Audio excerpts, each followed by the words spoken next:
महाराष्ट्र लोकांचे मत, लोकांचा विश्वास, आमची बातमी।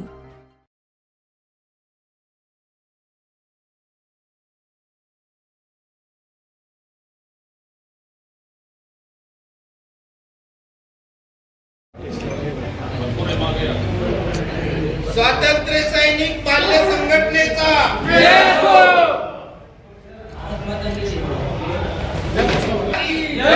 वंदे मातरम, वंदे मातरम।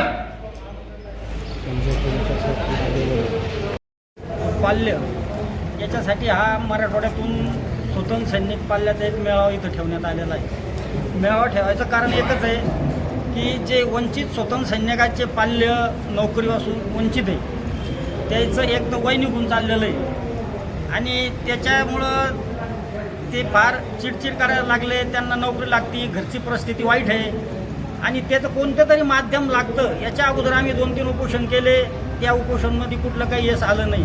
त्याच्यामुळं आज असं एक माध्यम धरलं आम्ही की ह्या मराठवाड्याचे आमदार संजयजी भाऊ केनेकर यांच्या माध्यमातून सनी हे काम लायाला जाईल।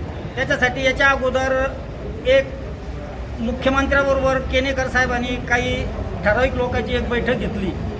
त्याच्यामध्ये काही थोडंसं काम होण्यासारखं समाजाला वाटलं, पाल्याला वाटलं, आशा वाढली आणि काही दिवसापासून सनी 2018 पासून काही स्वतंत्र सैनिक जालना आणि औरंगाबाद जिल्ह्यातले एरियास वाचून वंचित होते। त्या वंचिताचा प्रश्न तात्काळ केनेकरनी फडणवीस साहेबांकडे जाऊन मार्गी लावला। तो प्रश्न मार्गी लागल्यामुळं आमच्या मराठवाड्यातल्या सर्व स्वतंत्र सैनिक पाल्यांना असं वाटलं की आपण कुठंतरी कोणाच्या माध्यमातून तरी सीएमपर्यंत जावं, आपलं काम व्हावं आणि हे काम निश्चित होईल। मला अनुभव आहे केनेकर साहेब कामाची स्थिती आणि केनेकर साहेबाचं जे कर्तृत्व आहे, मी आजपासून नाही ओळखीत केनेकर साहेबाला, मी ह्याच तालुक्यातला आहे। त्याच्यामुळं केनेकर साहेब हा प्रश्न 100% मार्गी लावतील ही माझी खात्री आहे।